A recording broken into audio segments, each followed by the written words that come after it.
الحمد لله الذي لا شريك له وأشهد أن محمدا عبده ورسوله اللهم صل وسلم وبارك على رحمه الله تعالى manfaat serta barakah ilmunya. Wahai penduduk Baghdad, pakailah akal kamu. Wahai penghuni bumi dan langit,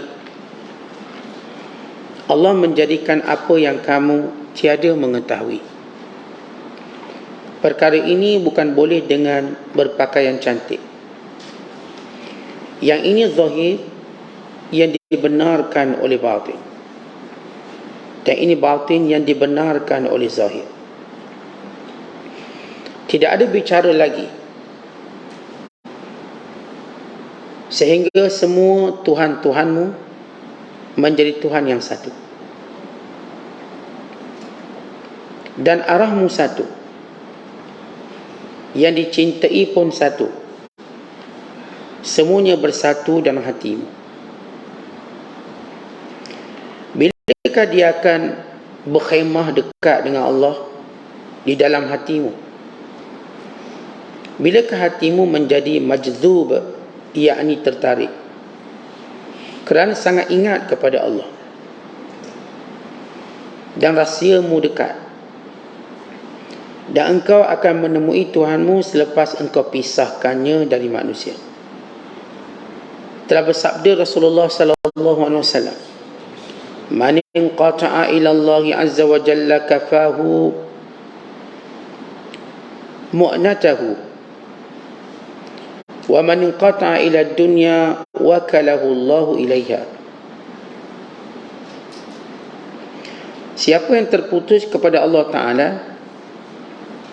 nanti dia akan mencukupi keperluannya, bahkannya pada dunia itu. Sebab tiada akan tercapai apa yang ada di sisi Allah, melainkan selepas memutuskan diri kepadanya sahaja dengan hatinya dan keseluruhan dirinya. Allah Ta'ala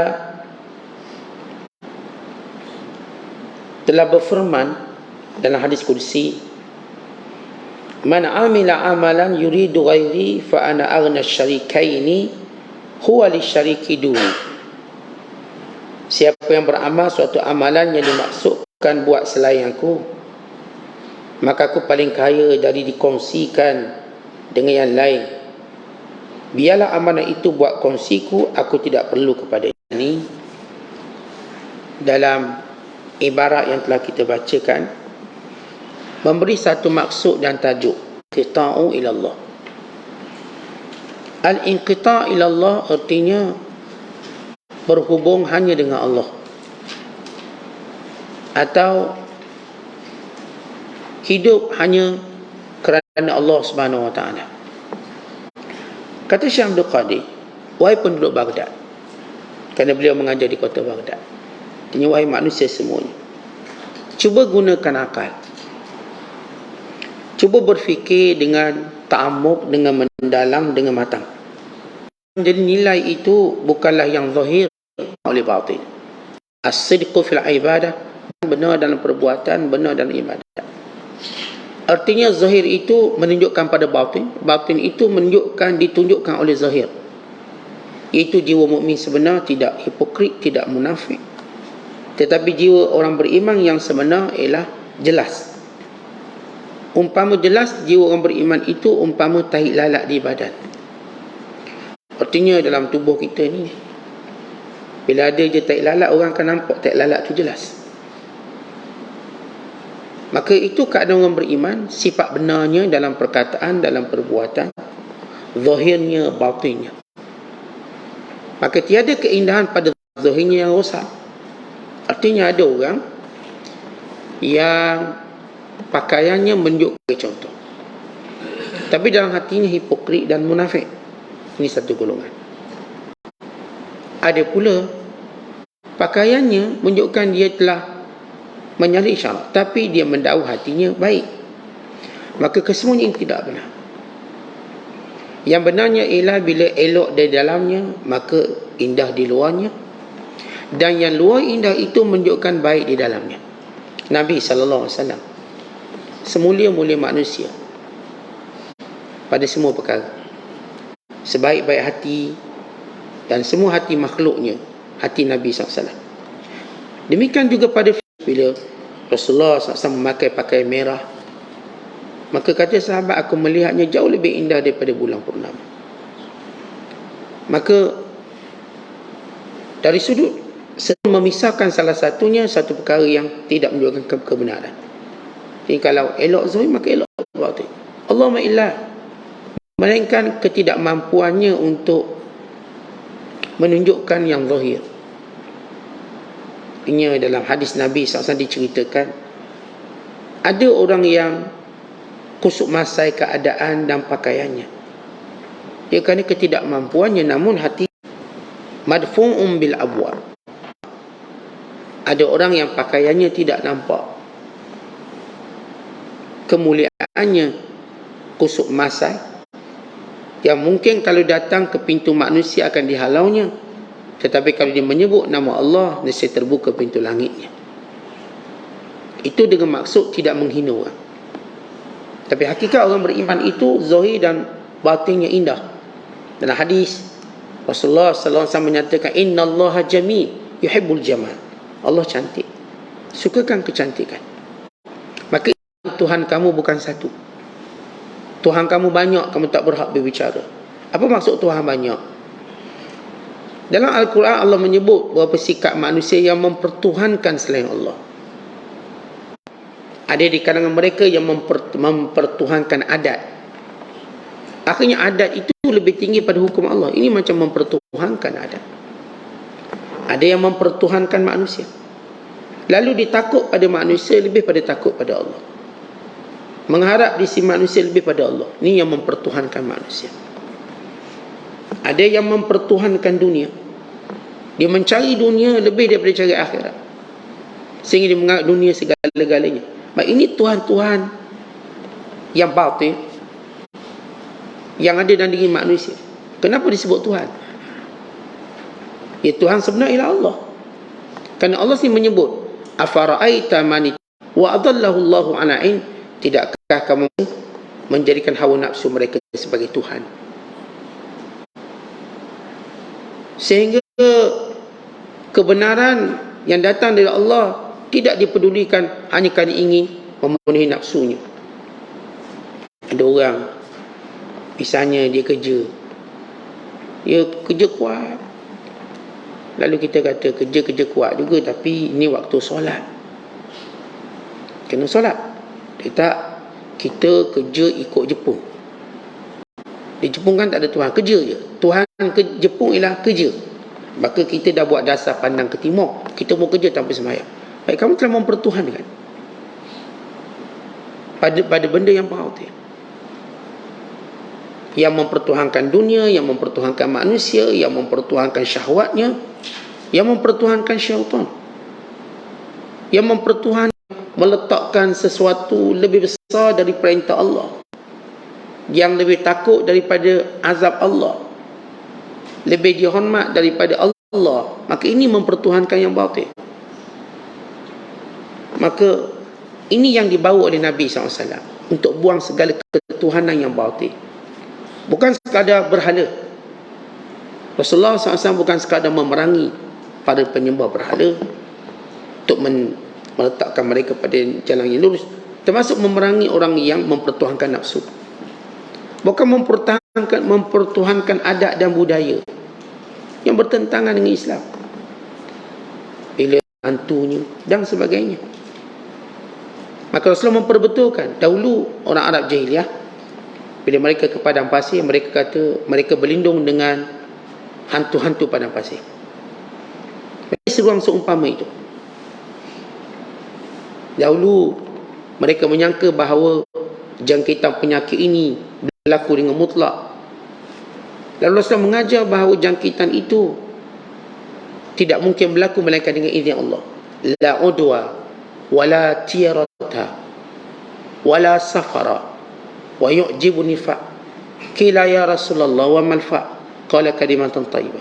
Tidak ada jangkitan penyakit, tak ada celaka-celakanya, tak ada kecelakaan pada bulan safarnya, tidak ada.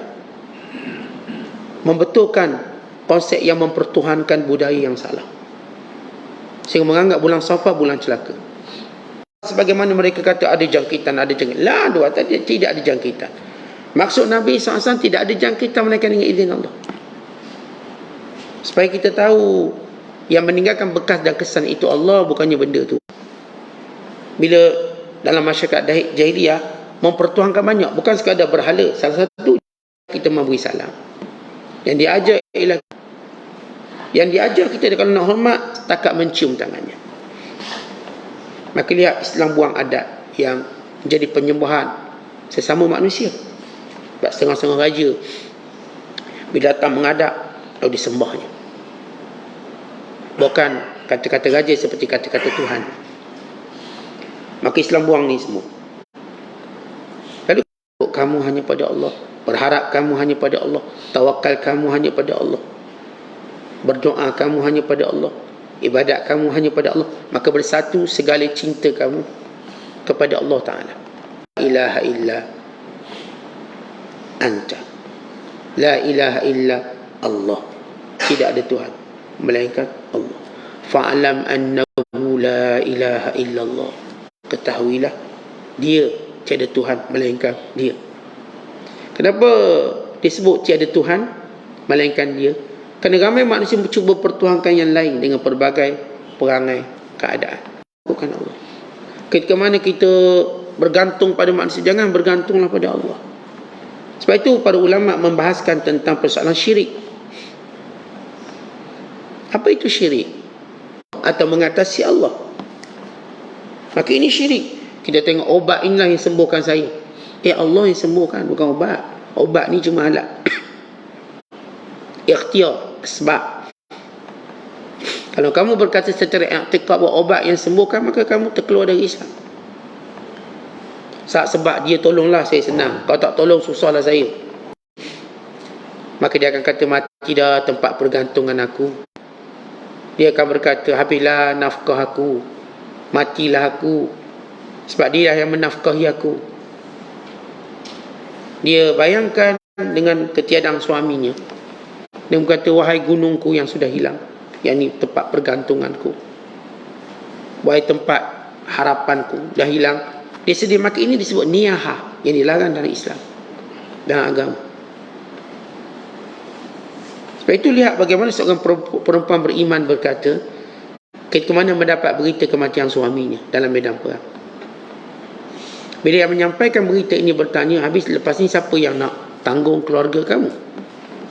Lalu katanya, yang memberi makan kepadaku mati, tapi yang memberi rezeki kepada suamiku dan aku dan keluargaku tak mati. Bukan mati harap. Mati sebab, bukan mati pengharapan dan pergantungan kita. Kerana orang yang pergantungan telus pada Allah, matilah segala sebab dia tidak pernah berputus asa. Kerana dia mengetahui bahawa kita ada majikan, kita ada pekerjaan. Ini sebab-sebab yang menjadikan kita merasa tenang dalam hidup. Tapi andai kata sebab-sebab ini hilang satu persatu, apakah hidup ini akan berubah menjadi keruh? Ya, akan menjadi keruh kepada orang yang tidak mempertuhankan Tuhan. Sebab mereka mempertuhankan sebab, tetapi kekal menjadi semakin jernih kepada orang yang mempertuhankan Allah, sehingga kita nampak Allah.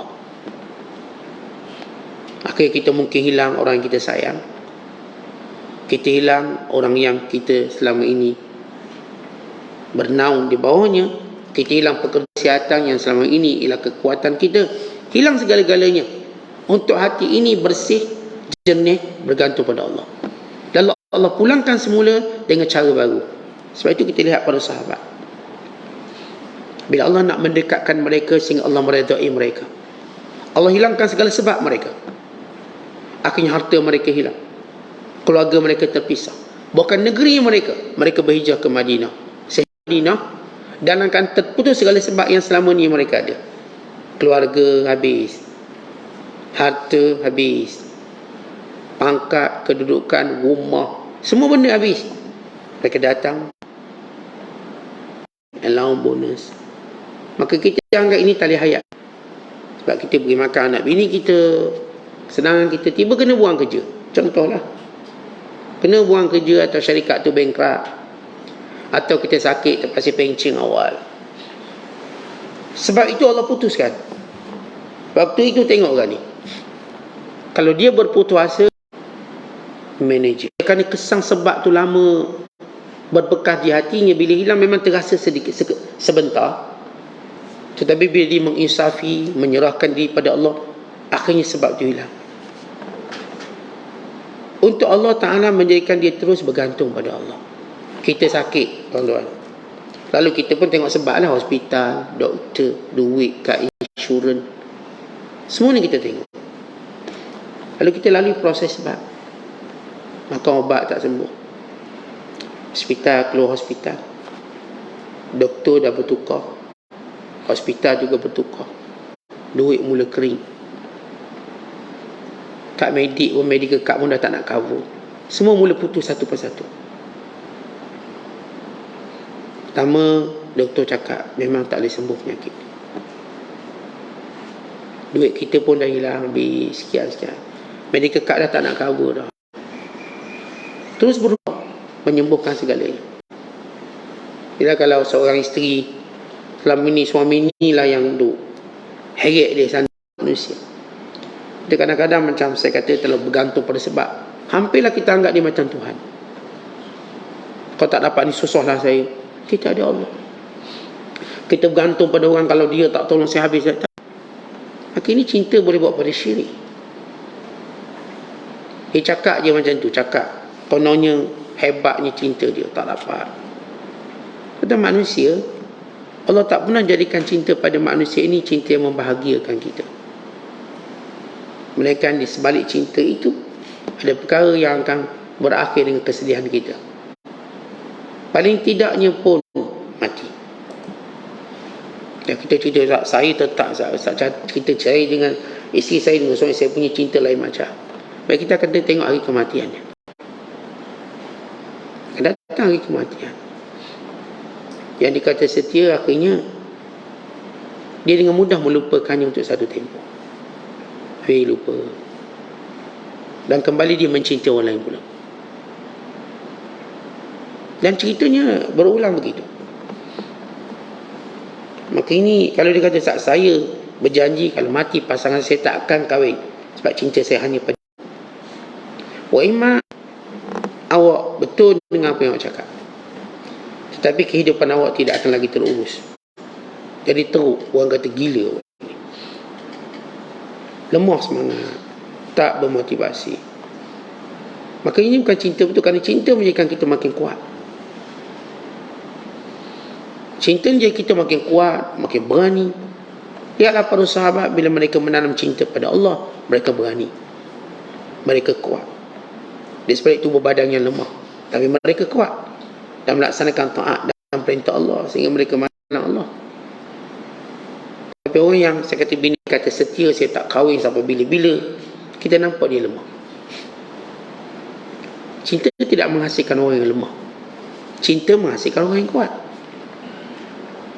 Yang menghasilkan lemah itu ialah putus asa ataupun sedih. Kerana benar cinta Allah, dia semakin kuat. Kuatnya tidak perlu pada tidur, tidak perlu pada makan. Saat bila cinta ni tak selera, sikit. Bila orang dah cinta, dia tak boleh tidur. Mana mungkin kita berada di hadapan yang kita cinta lalu kita tidur. Yang tengah-tengah dia tak boleh tidur, tak ada. Orang bercinta tak akan tidur bila bertemu kekasihnya. Tapi cinta pada makhluk, dia cuma ayatnya. Realitinya hancur. Realitinya tidak begitu. Ya, ayat orang bercinta bunyi power. Hak renang lautan api lah, baik kapak belah dada lah, kena entuk sekali dah kecil hati. Ini bukan cinta betul. Ini cinta ayat, dia panggil ayat-ayat cinta, tapi bukan cinta sebenar. Maka kata Syekh Abdul Qadir, bilakah dia akan berkhemah dekat dengan Allah? Cuba kamu fikir, bila lagi kamu nak bersama dengan Allah sehingga hati kita jadi majzub. Apa itu majzub? Artinya tertarik. Faham? Dia akan tarik suatu benda je yang sifat yang sama. Kita tak tarik getah, dia cuma tarik besi. Maka bila disebut wali majzub, dia cuma tertarik dengan Allah, tidak yang lain. Maka ketika itulah dia akan dekat dengan Allah. Tapi untuk mendapat dekat dengan Allah, maka dia perlu putuskan hubungannya dengan manusia. Maksud memutuskannya bukanlah memutuskannya secara zahir, tapi secara majaz. Majaz maksud secara simbolik. Tentu dalam Al-Quran Allah menyebut perkataan memutuskan hubungan dengan makhluk dan bersama dengan Allah sebagai tabattul. Kamu dengan cara itu, dengan memperbanyakkan, atau disebut dalam Al-Quran sebagai tabattul, maknanya mula memperbanyakkan masa dengan Allah, mula memperbanyakkan masa dalam taat, mula memperbanyakkan masa dalam hubungan cinta dengan Allah. Untuk kita dekat dengan Allah, yang disebut dalam hadis ini. Jadi hadis ini untuk kita faham makna tabattul, atau juga disebut mu'natahu. Allah kafahu mu'natahu, Allah cukupkan keperluannya. Wa man inqata ila dunya, tapi siapa yang dia putus dengan Allah lalu untuk dia dekat dengan dunia, wakalahu Allahu ilaiha, Allah biarkan dia dengan dunia dia, sehingga dia dihancurkan oleh dunia ini. Ini ila inqita'u ila Allah, kita mempunyai masa yang banyak dengan Allah. Kata ulama untuk inqita' ila Allah, yakni kita nak jadikan masa kita banyak dengan Allah, maka dia ada dua faktor yang penting. Yang pertama dipanggil al-infisal, yang kedua dipanggil al-ittisal. Kita ringkaskan, ini ibarat sufi terpisah daripada dunia, terpisah daripada kehendak yang lain dari Allah.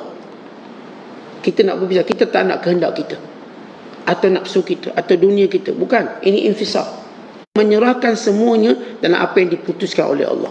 Kita kan ada syahwat, ikut syahwat kita, ikut marah kita, ikut suka kita, ikut tamak kita, kita nak jadi macam ni. Lalu bila mana kita berpisah daripada segala sifat tak baik, untuk kita berhubung dengan Allah iktisad, kita akan ikut apa yang Allah putuskan. Tentang datang musibah macam-macam, itu bukan kita nak.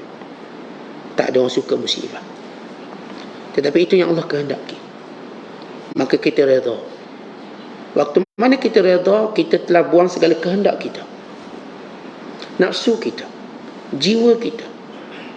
Kita berhubung pada Allah dengan melihat kebijaksanaan Allah. Turki dan Syria,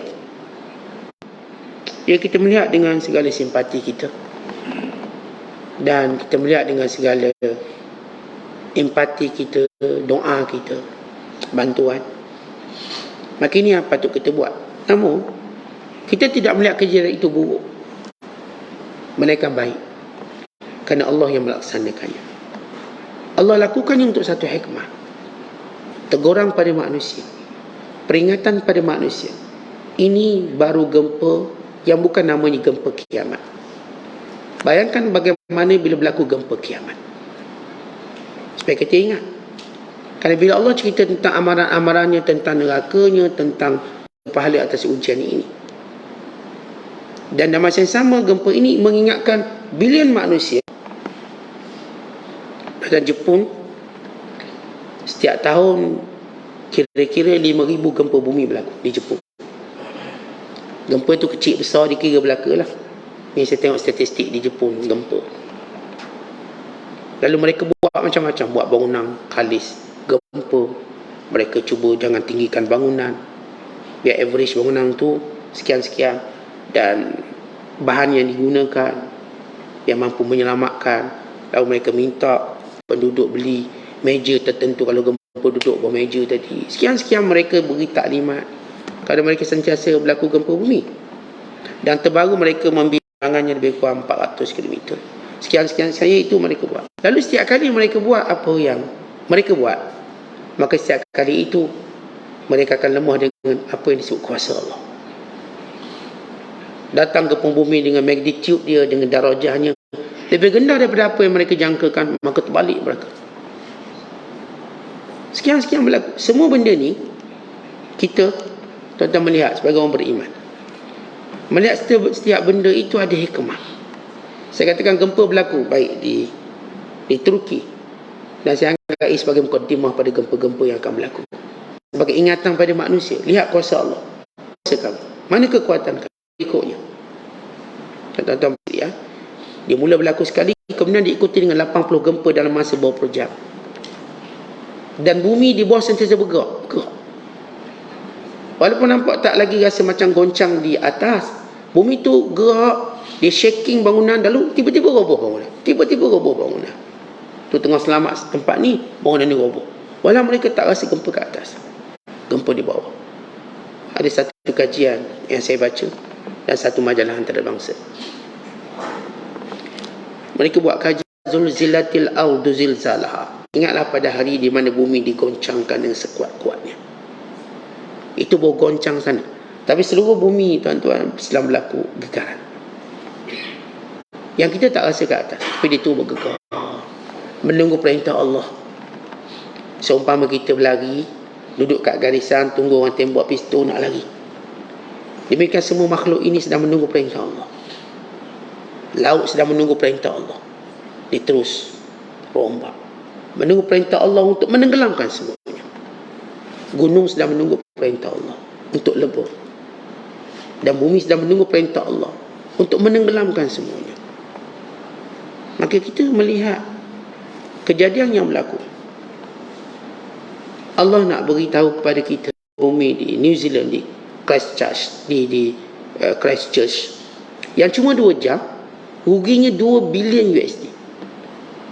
Nak cari 2 bilion tu berapa bulan? Kita, tuan-tuan, duk jaga kesihatan puluh tahun, seminit je sakit tumbang kita. Seminit je sakit, seminit turun tangga jatuh, tergolek habis. Duk jaga kesihatan punya lama. Lihat bila Allah nak ambil, maksudnya kita nak jaga lama. Bila nak ambil sekejap, kita duk simpan harta banyak, duit pencen tengok cukup. Allah nak ambil sekejap, kena tipu dia orang habis. Habis 2 juta ustaz ni, duit pencen saya habis, kena tipu. Yelah, kita marahlah orang tipu, tapi masa sama kita muhasabah, ya Allah, bila Allah nak ambil sekejap. Apa yang kita usahakan hari ni kita rasa lama. Dia lama kita dapat benda tu, kita rasa benda ni tak akan hilang semudah itu. Ada orang kata ni harta saya sudah simpan ustaz, 7 keturunan boleh digunakan. Tak, Allah ambil sekejap. Datang sikit je ujian Allah, habis harta kita. Ni ada seorang pelomba terkaya di dunia, lomba kereta, juara dunia 7 kali. Lomba kereta, bayangkan. Punya lama, puluh-puluh tahun untuk jadi juara dunia. Dengan dia jatuh ski, sakit, dia gunakan semua duit dia untuk berubat dan tak sembuh sampai hari ini. Lihat bila Allah nak ambil. Supaya kita mengisafi mata-mata nak kejar dunia. Ingat, orang yang meletakkan masanya banyak dengan dunia, Allah biarkan dia dengan permainan dunianya. Kita tanya orang yang dimainkan oleh dunia, walaupun sudah kaya, dia semuanya materialistik, semuanya tak boleh dipercayai. Hilang duit, hilang kawan. Hilang duit, hilang cinta. Hilang duit, hilang pujian. Hilang duit, hilang semua orang yang pernah menganggap kita sebagai ikonnya. Begitu kejamnya orang yang kita bina dengan duit. Dia pasti menunjukkan watak kejamnya kepada manusia. Orang yang membina reputasinya dengan dunia, dunia akan pasti menunjukkan kejamnya dunia, jahat dunia, tak pada masa kita. Tapi kalau kita tafarrud, memperbanyakkan masa, melemahkan kita, dan tidak akan mampu menjadikan kita putus asa, tak akan mampu menjadikan kita bersedih. Hilang dunia tak apa, bekas yang berprinsip, tak apa. Allah nak beri lebih baik. Lihat, dunia cuba nak katakan dia terbaik, kita tetap kata apa yang di sisi Allah lebih baik. Kita hilang peluang tu, hilang peluang ni, dia kerana kita menjaga hukum Allah, masa dengan Allah dan keredaan Allah. Lalu mereka kata, habislah kamu, tak dapatlah kamu apa-apa. Itulah jadi lebay sangat, dah tak dapat dunia. Itulah jadi baik sangat, tak dapat dunia. Kita katakan pada mereka, dunia akan datang dengan lebih baik daripada apa yang kamu dapat. Kan dunia yang akan datang itu, dia akan lalu melalui tapak kaki kami. Dunia datang, maka tunggulah gempamu. Tuhan hidupmu, gempa kehidupan kamu. Manakala kita yang telah tafarruq, telah memilih Allah dan segala tindak tanduk kita, Allah cukupkan keperluan kita. Allah cukupkan. Sebab itu dalam Al-Quran Allah Ta'ala menceritakan bagaimana sifat orang beriman. Mereka ini kata Allah, فَإِذَا فَغَرْتَ فَانْصَبَ, bila selesai urusan duniamu, maka terus kamu dengan bukan urusan akhirat itu seketika. Tak, dunia sekadar untuk memenuhi keperluan yang ada, kemudian mereka berdiri teguh untuk akhirat. Mereka tafarruq untuk akhirat mereka. Sebab itu bila Nabi SAW menyatakan, bila seorang tadi benar-benar memutuskan segala benda, memutuskan segala kehendaknya, syahwatnya, dan kembali kepada apa yang Allah inginkan, maka Allah cukupkan dunia dia. Bila para ulama membincangkan tentang inqita', kita kena putuskan yang lain melainkan Allah. Dia kena putuskan daripada syahwatnya, satu. Yang kedua, dia kena putuskan daripada pujian manusia, jangan fikir pujian orang. Yang ketiga, dia kena putuskan syuhrah, jangan fikir nak glamour dalam hidup. Jangan.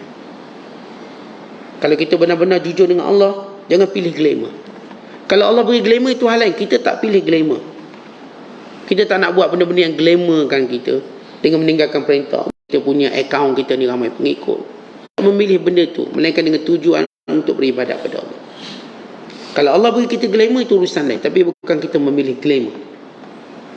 Dan maksud inqita', memutuskan hubungan selain pada Allah, ialah kita tak punya keinginan untuk ada pangkat.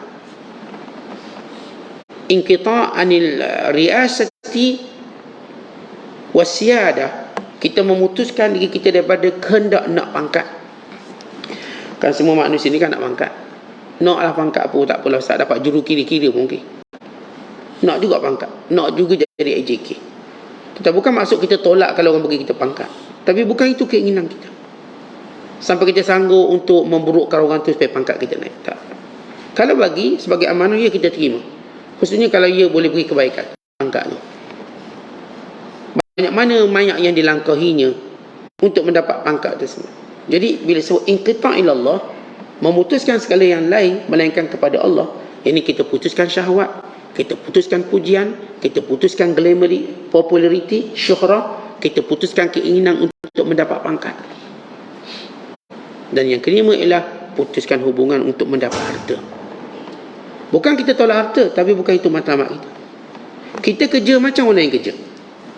Ya, kita bersungguh kalau kerja, jujur, amanah. Tapi bila datang perintah Allah, ini perintah Allah didahulukan. Allah nak beri kita kaya atau tak kaya, itu urusan lain.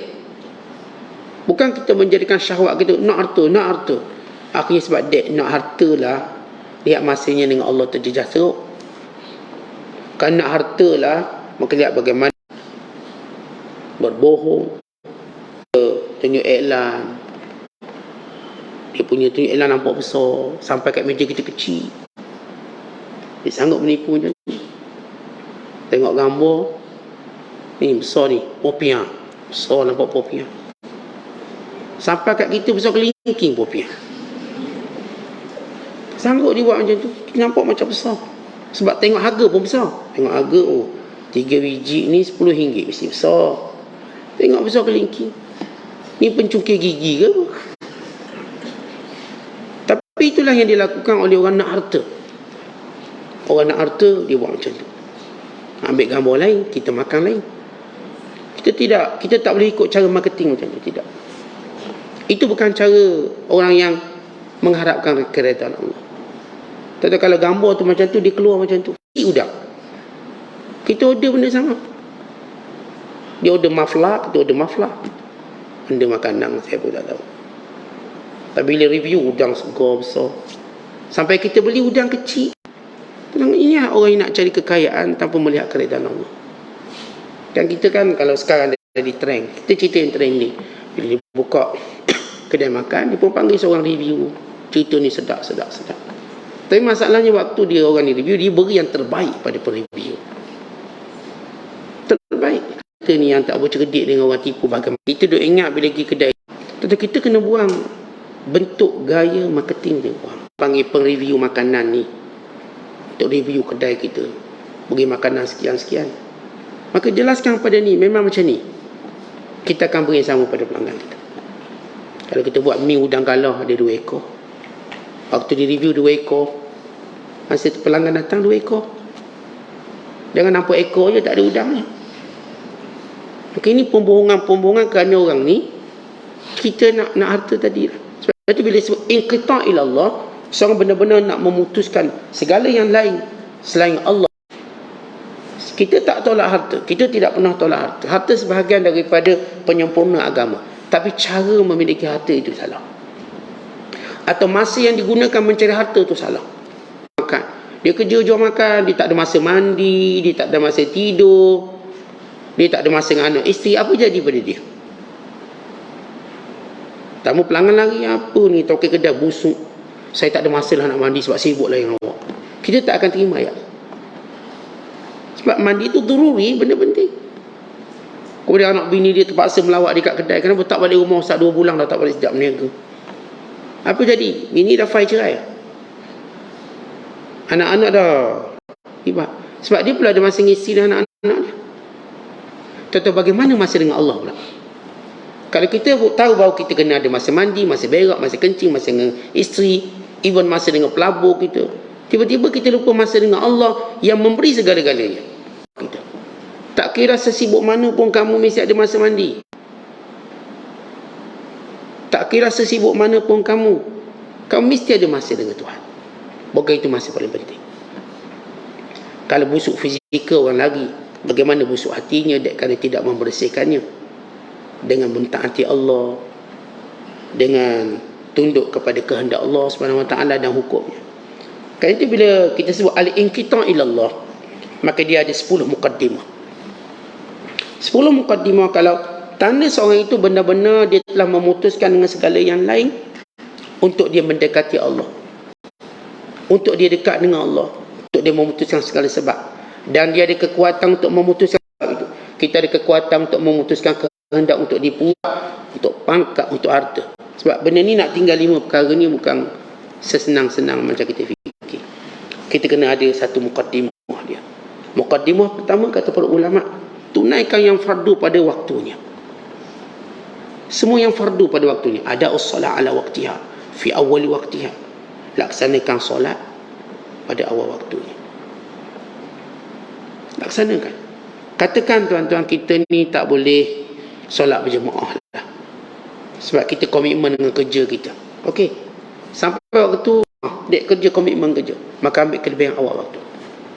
Ada seorang ulama, dia sentiasa musafir, gerak.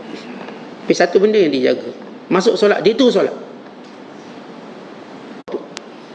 Kalau kita tak dapat kelebihan berjemaah, kerana macam saya katakan, kita kadang-kadang, saya kerja saya punya kerja ni semua perempuan. Lepas tu semua uzur pula tu ya. Seorang ni tak bawa solat seorang, tapi pilih awal waktu. Kelebihan tadi. Kalau setengah kita tuan-tuan memang komitmen kerja, yang kerja bengkel, yang kerja sekian komitmen, pilihlah awal waktu. Tak apa, kejap lagi lah, akhir keluar waktu. Tunaikan fardu. Yang kedua ialah jaga solat sunatnya. Ini bukan berterusan menjaga kebaikan yang kita dapat. Al-hirsu ala al-mudawamati ala ta'ati. Biar kita ada satu keinginan kuat untuk apa kebaikan kita dah buat, jaga elok-elok. Sentiasa ingat Allah. Sentiasa zikir. Kerana ini cara untuk kita putuskan daripada segala kehendak syahwat kita. Untuk kita mendekati Allah SWT. Zikir. Tak kira zikir apa benda tuan-tuan nak zikir itu terpulang masing-masing. Nak sebut hasbi Allah ke, la ilaha illallah ke, la hawla wala quwwata illa billah ke. Sebagaimana kita sebut semalam hadis Abu Dhar, Nabi SAW mengatakan, tuan-tuan, sebagai hadis Abu Hurairah, puasalah 3 hari sebulan. Kata Abu Hurairah, awsani khalili ala salasi khisali. Kekasihku mewasiatkan yang pertama, dia nasihatkan kepada aku ialah supaya aku berpuasa 3 hari dalam masa sebulan. Mana-mana. Tuan-tuan tak boleh Isnin kami tak bermakna, ambil je 3 hari dalam sebulan. Dan dia mewasiatkan padaku untuk witir sebelum tidur. Dan mewasiatkan padaku dengan 2 rakaat solat duha. Ini 3 wasiat Rasulullah kepada Abu Hurairah. Jaga 3 ni. Solat duhanya, solat witirnya, puasa. Tuan-tuan ambil 3 hari sebulan, tak kira hari apa. Tuan-tuan tak boleh Isnin kami, cari hari apa, ambil iltizam, cuba buat. Dapat 3 okey, jangan ikut ustaz orang lain ni boleh buat lama, buat banyak ustaz Isnin kami. Jangan ikut dia, kita ikut kita, kemampuan kita. Sebab kita mazhab makan kita masih kuat. Jadi kita macam satu hari. Yang penting kita berpuas. Itu kita belajar tinggalkan syahwat kita. Kemudian yang keenam kata ulama, taubat. Taubat, kan orang yang Allah nak pilih dekat dengannya ialah orang sentiasa taubat. Dalam Al-Quran Allah menyebut Allah suka orang bertaubat. Innallaha yuhibbut tawwabin. Allah suka orang taubat. Tetapi bila benda yang Allah suka itu yang kita nak buat, taubat. Siang malam, siang, pagi, petang, taubat. Yang ketujuh, bacalah Quran. Qiraatul Quran, baca Quran. Sikit banyak itu terpulang pada kita. Sebab Allah sebut dalam Quran, faqra'u ma tayassara minal Quran. Bacalah apa yang mudah bagi kamu akan Quran itu. Apa yang mudah bagi tuan-tuan? Sebab saya mudah separuh helai, silakan. Saya Ustaz selai, silakan. Tapi dia setuju Ustaz, itu dia. Maka jangan membebankan dengan melihat orang lain. Tapi bila kita sudah berada pada sibak, pada golongan berlomba, okey, sila tengok orang lain. Pada mula-mula jangan tengok orang lain. Sebab kita baru nak bertatih. Tapi sesudah kita boleh berlari, dia kita akan pecut lebih laju pada dia. Ini dipanggil perlombaan, atau disebut dalam istilahnya mubadarah. Nanti kita akan cerita tentang al-mubadarah, perlombaan, yang disebut oleh Hasan Basri. Aku bila melihat orang berlomba dengan aku hal akhirat, aku lawan dia.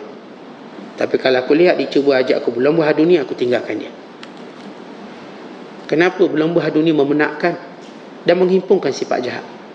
Berlomba hal akhirat menyegarkan dan menghimpunkan sifat baik. Kalau tuan-tuan berlomba hal dunia, memang penat, kemudian sifat jahat terkumpul. Dongki, tamak, marah ada belaka. Paling baik perkataan, kita berbanding orang kat dunia, dia berlomba jadi jahat. Nah, itu yang kita tak nak. Jadi cara kita bila buat dunia, umpama kita berjalan pada jalan yang ada duri, hati-hati. Bimbang kita terpijak duri yang akan membinasakan kita. Kemudian yang ke-8 ialah memperbanyakkan selawat pada Nabi sallallahu alaihi wasallam. Tak, selawat ini bekalan yang Rasul tinggal pada kita. Bekalan paling hebat. Selawat banyak-banyak. Dia berselawat, bagaimana selawat itu urusan lain. Dalam satu benda yang tak patut kita tinggalkan. Bahkan kita dianjurkan dalam hadis yang sahih memperbanyakkannya hari Jumaat, sehingga dia menjadi salah satu rukun khutbah, mengingatkan kita untuk berselawat. Rukun khutbah. Itu kalau tak baca, batal khutbah. Kemudian yang ke-9 kata ulama, luzum as-suhbatus salihah. Sentiasa cari kawan yang baik.